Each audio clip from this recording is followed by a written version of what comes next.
ರಾತ್ರಿ ಅತಿಥಿ ಮುಂದಿನ ಎಪಿಸೋಡ್ಗೆ ತಮಗೆಲ್ಲ ಸ್ವಾಗತ. ನೋಡ್ತಾ ನೋಡ್ತಾ ಶನಿವಾರ ಆಗಿ ಹೋಗಿತ್ತು. ವರುಣ್ ಬಸ್ ಹತ್ತಬೇಕಾದ್ರೆ ವಿಶ್ವಂಗೆ ಒಂದು ಕಾಲ್ ಮಾಡ್ತಾನೆ. ಹಲೋ ವಿಶ್ವ, ನಾನು ಈಗಾಗಲೇ ಬಸ್ ಹತ್ತಿದ್ದೀನಿ. ನಾಳೆ ಸರಿಸುಮಾರು 6ರಿಂದ 6:30 ಹತ್ತಿರಗೆ ಬಸ್ ಸ್ಟ್ಯಾಂಡಲ್ಲಿ ಇಳಿತೀನಿ. ನೀನು ನನ್ನ ಬಂದು ಪಿಕ್ ಮಾಡು ಅಂತ ವಿಶ್ವಂಗೆ ಹೇಳ್ತಾನೆ. ಆ ಕಡೆಯಿಂದ ವಿಶ್ವ, ಸರಿ ಕಣೋ, ನಾನು 6:30ಗೆ ಬಸ್ ಸ್ಟ್ಯಾಂಡಲ್ಲಿ ಇರ್ತೀನಿ. ನೀನೇನು ಯೋಚನೆ ಮಾಡಬೇಡ, ನಮ್ಮ ಮನೇಲೇ ಬಂದು ಫ್ರೆಶ್ ಅಪ್ ಆಗಿ ತಿಂಡಿ ತಿಂದ ಮೇಲೆ ಆಮೇಲೆ ಅಲ್ಲಿಗೆ ಹೋಗೋ ಯೋಚನೆ ಮಾಡೋಣ ಅಂತ ಅಲ್ಲೇ ನಿದ್ದೆಗೆ ಜಾರ್ತಾನೆ. ಬೆಳಿಗ್ಗೆ ಆಗುತ್ತೆ. 6:30ಗೆ ಬಸ್ ಸ್ಟ್ಯಾಂಡಲ್ಲಿ ಇಳಿತಾನೆ. ಅಲ್ಲಿ ವಿಶ್ವ ಆತನಿಗಾಗಿ ಕಾಯ್ತಾ ಇದ್ದ. ತನ್ನ ಕಾರನ್ನು ಸೈಡ್ನಲ್ಲಿ ಪಾರ್ಕ್ ಮಾಡಿ ವಿಶ್ವ ವರುಣ್ನ ಜೊತೆ ಪಕ್ಕದಲ್ಲೇ ಇದ್ದ ಟೀ ಅಂಗಡಿಯಲ್ಲಿ ಟೀ ಕಾಫಿ ಕುಡಿತಾಯಿದ್ರು.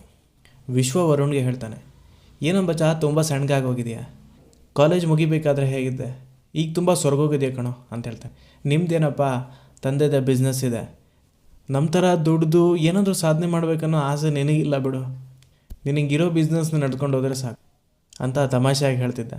ಹೌದಪ್ಪ, ನಿನಗೇನು ಗೊತ್ತು ಬಿಸ್ನೆಸ್ ತಲೆನೋವು, ಒಂದು ಸಲ ಇಳಿದು ನೋಡು ಗೊತ್ತಾಗುತ್ತೆ ಅಂತ ಹೇಳ್ತಿದ್ದೆ. ಅಯ್ಯೋ ನೋಡಿದ್ನಪ್ಪ, ಈ ಬಿಸ್ನೆಸ್ಸು ಸಾಕು, ಈ ಸ್ಟಾರ್ಟಪ್ ಸಾಕು, ಎಲ್ಲ ಸಾಕನ್ಸಿತ್ತು ಒಂದು ಸಲ. ಆದರೆ ನಾನು ಯಾವತ್ತೂ ಗಿವ್ ಅಪ್ ಮಾಡಲ್ಲ ಕಣೋ. ನಿನಗೆ ಗೊತ್ತು ಆ ಪ್ರಾಜೆಕ್ಟ್ ಮೇಲೆ ನಾನು ಎಷ್ಟು ಇನ್ವೆಸ್ಟ್ ಮಾಡಿದ್ದೀನಿ ಮತ್ತು ಎಷ್ಟು ಕನಸುಗಳನ್ನ ಕಟ್ಕೊಂಡಿದ್ದೀನಿ ಅಂತ. ಅದಕ್ಕೆ ವಿಶ್ವ ಹೇಳ್ತಾನೆ, ನನಗೂ ಗೊತ್ತು ಕಣೋ, ಅದಕ್ಕೆ ನಿನಗೆ ಸಹಾಯ ಮಾಡೋಕ್ಕೆ ನಾನು ಒಪ್ಕೊಂಡಿದ್ದು. ನಿನ್ಗೆ ಎಷ್ಟು ದಿನ ಬೇಕಾದರೂ ಇರು, ಆದರೆ ಆ ಮನೆಗೆ ಮಾತ್ರ ಹೋಗ್ತೀನಿ ಅಂತ ಹೇಳ್ಬೇಡ. ನಮ್ಮ ತಂದೆ ಕೂಡ ಹೇಳ್ತಿದ್ರು, ಆ ಮನೆ ಕಡೆ ಸವಾಸನೆ ಬೇಡ ಅಂತ.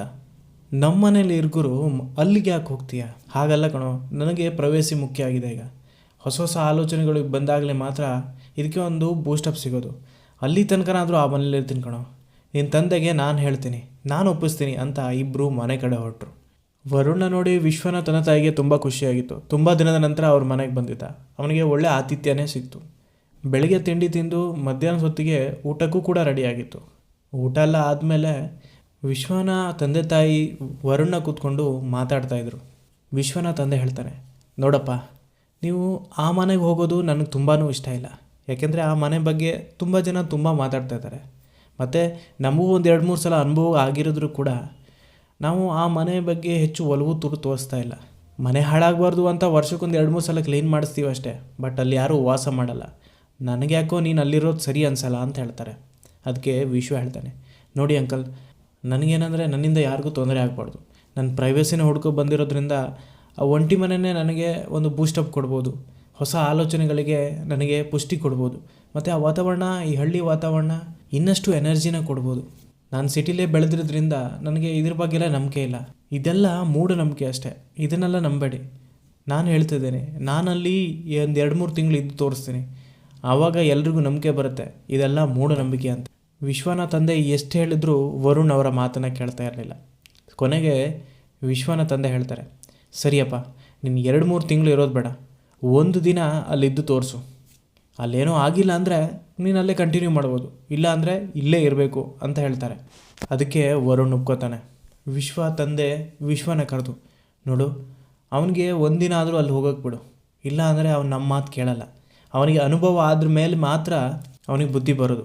ನೀನು ಹೋಗಿ ಗೆಸ್ಟ್ ರೂಮ್ ರೆಡಿ ಮಾಡು, ಅವ್ನು ಖಂಡಿತ ನಾಳೆ ಇಲ್ಲೇ ಬರ್ತಾನೆ ಅಂತ ನಗ್ತಾ ವಿಶ್ವನ ಹತ್ರ ಹೇಳ್ತಾರೆ. ಅದಕ್ಕೆ ವಿಶ್ವ, ಅಪ್ಪ, ನಾಳೆ ಏನಾದರೂ ಹೆಚ್ಚು ಕಮ್ಮಿ ಆದರೆ? ಅದಕ್ಕೆ ವಿಶ್ವನ ತಂದೆ ಹೇಳ್ತಾರೆ, ಏನೂ ಆಗಲ್ಲ, ಸ್ವಲ್ಪ ಮಟ್ಟಿಗೆ ಭಯ ಹುಟ್ಟಿಸ್ಬೋದು ಅಷ್ಟೇ, ಆದರೆ ಬೇರೆ ಏನೂ ಆಗಲ್ಲ ಬಿಡು. ನಾಳೆ ಖಂಡಿತ ಇಲ್ಲಿಗೆ ಬರ್ತಾನೆ, ನೀನು ಹೋಗಿ ಗೆಸ್ಟ್ ರೂಮ್ ರೆಡಿ ಮಾಡು ಅಂತ ಹೇಳ್ತಾರೆ. ಸಂಜೆ ಆಗ್ತಿದ್ದಂತೆ ಕಾಫಿ ಕುಡಿದು ಆ ಮನೆ ಕಡೆ ಹೊರಡ್ತಾರೆ. ಅಲ್ಲಿಂದ 10ರಿಂದ 12 ಕಿಲೋಮೀಟ್ರ್ ದೂರದಲ್ಲಿ ಆ ಮನೆ ಇತ್ತು. ಇಬ್ಬರು ಕಾರಲ್ಲಿ ಅಲ್ಲಿಗೆ ಹೊರಡ್ತಾರೆ. ಸಂಜೆ ಒಂದು 6 ಗಂಟೆ ಆಗಿರ್ಬೋದು. ಆ ಮನೆ ಹತ್ರ ತಲುಪ್ತಾರೆ. ಗೇಟ್ ಬೀಗ ಹಾಕಿತ್ತು. ಇಬ್ಬರು ಗೇಟ್ನ ತೆಗೆದು ಒಳಗಡೆ ಹೋದಾಗ ಒಂಥರ ತಂಪಾದ ಗಾಳಿ, ಶುದ್ಧವಾದ ವಾತಾವರಣ ಅನಿಸ್ತಿತ್ತು. ಅಲ್ಲಿನ ವಾತಾವರಣ ಯಾವುದೇ ಸ್ವರ್ಗಕ್ಕೂ ಕೂಡ ಕಮ್ಮಿ ಅನಿಸ್ತಿರ್ಲಿಲ್ಲ. ಮಧ್ಯ ಮನೆ, ಸುತ್ತಲೂ ತೋಟಗಳು, ಪ್ರಶಾಂತ ವಾತಾವರಣ. ಯಾರಿಗೂ ಕೂಡ ಅಲ್ಲಿಂದ ಬಿಟ್ಟು ಹೋಗೋಕ್ಕೆ ಮನಸ್ಸೇ ಆಗ್ತಿರ್ಲಿಲ್ಲ. ಆದರೆ ರಾತ್ರಿ ಆದೆ ಆ ಮನೆ ನಿಗೂಢ. ಅಲ್ಲಿ ಏನಾಗ್ತಾ ಇದೆ ಅಂತ ಕೂಡ ಯಾರಿಗೂ ಗೊತ್ತಿರಲಿಲ್ಲ. ವಿಚಿತ್ರವಾದ ಶಬ್ದ, ಭಯಾನಕವಾದ ಗಾಳಿ. ಬೆಳಗ್ಗೆ ಎಷ್ಟು ತಂಪು ಇರ್ತಿತ್ತೋ ರಾತ್ರಿ ಅಷ್ಟೇ ಬಿಸಿಯಾಗಿರ್ತಿತ್ತು. ಇಬ್ಬರು ಮನೆಯ ಬಾಗಿಲು ಮುಂದೆ ನಿಲ್ತಾರೆ. ಮನೆಗೆ ದೊಡ್ಡದಾದ ಒಂದು ಬೀಗ ಹಾಕಿದ್ರು. ವಿಶ್ವ ಬೀಗನ ವರುಣ್ ಕೈ ಕೊಟ್ಟು ಹೇಳ್ತಾನೆ, ನೋಡಪ್ಪ, ಇನ್ನು ಮುಂದೆ ಇದು ನಿನ್ನ ಮನೆ. ನೀನು ಎಷ್ಟು ದಿನ ಇರ್ತೀಯೋ ನನಗೆ ಗೊತ್ತಿಲ್ಲ. ನಾನಂತೂ ಅಲ್ಲಿ ಗೆಸ್ಟ್ ರೂಮ್ ರೆಡಿ ಮಾಡಿ ನಿನಗೋಸ್ಕರ ವೆಯ್ಟ್ ಮಾಡ್ತಿರ್ತೇನೆ. ಯಾವಾಗಲೂ ಟಚ್ಚಲ್ಲೇ ಇರು. ಕರೆಂಟ್ಗೇನೂ ಸಮಸ್ಯೆ ಇಲ್ಲ, 24x7 ಕರೆಂಟ್ ಇರುತ್ತೆ. ನೀನು ಎಷ್ಟೊತ್ತು ಬೇಕಾದರೆ ವರ್ಕ್ ಮಾಡು, ಆದರೆ ಯಾವತ್ತೂ ಫೋನಲ್ಲಿ ಟಚ್ಚಲ್ಲಿರು. ಆವಾಗವಾಗ ಫೋನ್ ಮಾಡ್ತಾಯಿರು. ನಾಳೆ ಬೆಳಗ್ಗೆ ಬಂದು ನೀನು ಪಿಕ್ ಮಾಡ್ತೀನಿ. ನಿನ್ನ ಜೊತೆ ತುಂಬಾ ಮಾತಾಡೋಕ್ಕಿದೆ, ಹೊರಗಡೆ ಹೋಗೋಣ ಅಂತ ಹೇಳಿ ಅಲ್ಲಿಂದ ಹೊರಡೋಕ್ಕೆ ಸಿದ್ಧ ಆಗ್ತಾನೆ. ಅದಕ್ಕೆ ವರುಣ್ ಹೇಳ್ತಾನೆ, ಎಲ್ಲೋ ಹೋಗ್ತಿದ್ಯಾ, ಒಳಗೆ ಬರ್ತಿಲ್ಲ. ಅದಕ್ಕೆ ವಿಶ್ವ ಹೇಳ್ತಾನೆ, ಅಯ್ಯೋ ಅಪ್ಪ, ನನಗೆ ಈ ಮನೆ ಸವಾಸ ಬೇಡಪ್ಪ, ಇನ್ನೀನುಂಟು ಈ ಮನೆ ಉಂಟು ಅಂತ ಹೇಳಿ ಅಲ್ಲಿಂದ ಹೊರಡ್ತಾನೆ. ವಿಶ್ವ ಆ ಮನೆ ಒಳಗಡೆ ಹೋಗ್ತಾನೆ. ಮನೆ ನೀಟಾಗೇ ಇತ್ತು, ಯಾಕೆಂದರೆ ವರ್ಷಕ್ಕೊಂದು 2-3 ಸಲ ಆ ಮನೆನ ಕ್ಲೀನ್ ಮಾಡ್ತಾ ಇರ್ತಿದ್ರು. ಒಂಥರ ರಾಜರ ಮನೆ ಫೀಲೇ ಆತನಿಗೆ ಬರ್ತಾಯಿತ್ತು. ಅಲ್ಲಿ ಯಾವುದೂ ಡಿಸ್ಟರ್ಬೆನ್ಸ್ ಇರಲಿಲ್ಲ, ಪ್ರಶಾಂತವಾಗಿತ್ತು. ಹಾಲ್ನಲ್ಲಿ ದೊಡ್ಡ ದೊಡ್ಡ ಕಿಟಕಿಗಳು, ಅದರಿಂದ ಬರುವಂತಹ ತಣ್ಣನೆ ಗಾಳಿ ವಿಶ್ವನಿಗೆ ಸ್ವರ್ಗಕ್ಕೆ 3 ಗೇಣು ಅನಿಸ್ತಿತ್ತು. ಹಾಗೆ ಮೆಟ್ಲು ಹತ್ಕೊಂಡು ಮೇಲೆ ಹೋದಾಗ ಅಲ್ಲಿ 2 ರೂಮ್ ಇತ್ತು. ಒಂದು ರೂಮ್ನ ಬೀಗ ಹಾಕಿತ್ತು, ಅದರ ಬೀಗ ಅವನ ಹತ್ರ ಇರಲಿಲ್ಲ. ಇನ್ನೊಂದು ರೂಮು ಸಾಧಾರಣವಾಗಿ ಓಪನ್ ಆಗೇ ಇತ್ತು. ಅಲ್ಲಿ ಹೋಗಿ ತನ್ನ ಬ್ಯಾಗನ್ನು ಇಟ್ಟು ಸ್ವಲ್ಪ ಹೊತ್ತು ರೆಸ್ಟ್ ಮಾಡ್ತಾನೆ. ಆಗಲೇ ಸಂಜೆ 7-7:30 ಆಗುತ್ತೆ. ಕಿಚನ್ ಸೈಡ್ಗೆ ಹೋಗಿ ಕಿಚನ್ನಲ್ಲಿ ತಾನು ತಂದಿರೋ ಸಾಮಾನುಗಳನ್ನೆಲ್ಲ ಇರಿಸ್ತಾನೆ.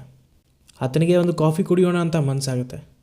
ತಾನು ಹಾಲು ಪ್ಯಾಕೆಟ್ನ ಒಡೆದು ಹಾಲನ್ನು ಗ್ಯಾಸ್ ಮೇಲೆ ಇಡ್ತಾನೆ. ಸ್ಟವ್ ಆನ್ ಮಾಡಿ 1-2 ನಿಮಿಷ ಆದಮೇಲೆ ಹೋಗಿ ನೋಡ್ತಾನೆ, ಹಾಲು ಒಡೆದಿತ್ತು. ವರುಣ್ಗೆ ಆಶ್ಚರ್ಯ, ಇದೇನು ಈಗ ತಂದಿರೋ ಹಾಲು ಒಡೆಯೋಕೆ ಹೇಗೆ ಸಾಧ್ಯ?